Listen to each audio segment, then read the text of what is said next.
Attention শিক্ষামন্ত্ৰী মহোদয়, attention Nagaon জিলা শিক্ষা পৰিদৰ্শক মহোদয়। আচলতে আপোনাৰ শিক্ষা বিভাগত কি চলিছে খবৰ ৰাখিছেনে? ৰূপৈহাটৰ গৰাজনৰ এখন চৰকাৰী স্কুলৰ ভয়ংকৰ জালিয়াতিৰ ঘটনা।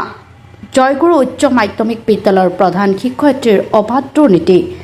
গৰাজনৰ জয়গুৰু উচ্চ মাধ্যমিক বিদ্যালয়ৰ প্ৰধান শিক্ষয়িত্ৰীৰ অবাধ দুৰ্নীতিৰ ঘটনাই চকু কপালত তুলিছে সৰ্বসাধাৰণ ৰাইজৰ। ছাত্ৰ ছাত্ৰীয়ে খেলা ধূলা কৰা স্কুলৰ খেলপথাৰৰ মাটি পুখুৰী খান্দি ইটা ভাটত বিক্ৰী কৰাৰ অভিযোগ। 7 বিঘাকৈ মাটি খান্দি প্ৰায় 9 লাখকৈ টকাৰ মাটি বিক্ৰী কৰাৰ অভিযোগ। এই কথা খুদ বিদ্যালয়খনৰ চকীদাৰ আৰু SMDCৰ সভাপতিয়ে কোৱা কথা। এতিয়া প্ৰশ্ন হয়, নগাঁও জিলা পৰিদৰ্শক মহোদয়, প্ৰধান শিক্ষয়িত্ৰী স্বপ্নমালা দেৱীয়ে কৰা বেয়াগুম কেলেংকাৰীৰ বিৰুদ্ধে আপোনাৰ শিক্ষা বিভাগে কি ব্যৱস্থা গ্ৰহণ কৰিব, সেয়া সময়তহে হ'ব লক্ষণীয়। সময়ত ল'ৰা ছোৱালীয়ে খেল ধেমালি কৰিছে, আজিৰ দিনত দেখা গৈছে ফিচাৰী হৈছে। আপুনি কি ক'ব এই বিষয়ে? এই বিষয়ে মানে এইটো সঁচা কথাই। আগতে মানে পথাৰৰ নিচিনাই আছিলে, কিন্তু এতিয়া মানে ফিচাৰী হৈ গ'ল। কোনে কৰিলে? এইটো হেডমাষ্টাৰজনে কৰিছে। হেডমাষ্টাৰজন নাম কি? তাৰ নামটো এতিয়া বৰ্তমান যিজন আছে তেওঁৰ নাম স্বপ্নবালা মণ্ডল। কিমান টকা মাটি বিক্ৰী কৰিছে এই ইট ভাটাত দিছে যে?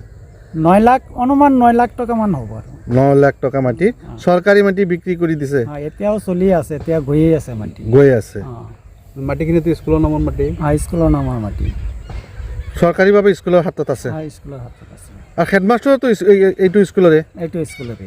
সেইখিনি আগত বিক্ৰী কৰিছিল, বৰ্তমানো বিক্ৰী কৰি আছে। আজি ধৰক প্ৰায় 10 বছৰ ধৰি চলি আছে। 10 বছৰ ধৰি একেৰাহে মাটি বিক্ৰী কৰি আছে, চলি আছে।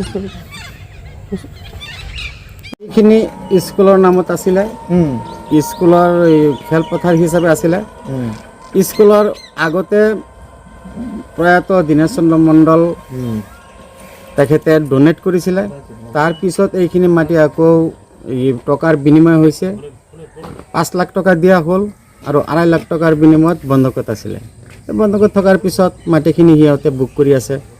আমি তেতিয়া এটা কথা আছিলে যে মাটিখিনি যেতিয়া আমি টকা দি দিওঁ তেতিয়া আপোনালোকে মাটিখিনি চমজাই দিব SMDC। কিন্তু এতিয়া মাটিখিনি সিহঁতে খান্দি পেলাই ইটা ভাটাত বিক্ৰী কৰি দিলে। এতিয়া খেলপথাৰটো পুখুৰী হৈ গ'ল। খেলপথাৰ আছিলে, খেলপথাৰ আছে। মাটিখিনি কোনে বিক্ৰী কৰিছিলে? এইটো বৰ্তমানৰ প্ৰধান শিক্ষয়িত্ৰীৰ হাজবেণ্ড সঞ্জীৱ কুমাৰ মণ্ডলে। মানে প্ৰধান শিক্ষয়িত্ৰী মানে তাতে জড়িত আছে নেকি? তেতিয়া নথকাৰ কোনো কাৰণেই নহয়। তেখেতেতো জানে, যিহেতু হেড মিষ্ট্ৰেছ, জানিব লাগে মাটিখিনি কাট আৰু এইটো কোনটো মাটি বিক্ৰী কৰি আছে সেইটো জানিব লাগে। কিমান বিঘা মাটি আছিলে? 7 বিঘা মাটি। আপুনি স্কুলখনৰ কি হয়?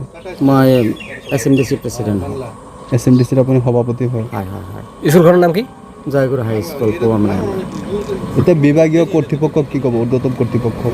আমি এতিয়া শিক্ষামন্ত্ৰী ৰণোজ পেগু ছাৰক, ইভেন কি আমি আমাৰ মুখ্যমন্ত্ৰী মহোদয়ক কৰজোৰে আমি প্ৰাৰ্থনা জনাওঁ যে এইখিনি মাটিখিনি এটা উচিত তদন্ত দি পেলাই আমাৰ খেলপথাৰ হিচাপে মোকলাই দিয়া যায়। আগতে খেলপথাৰে আছিলে এইখন?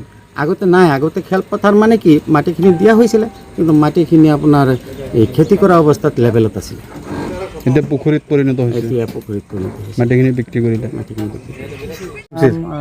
উপানন্দ মণ্ডল। সিহঁতে কোনো বাধা প্ৰদান কৰিছে জানো?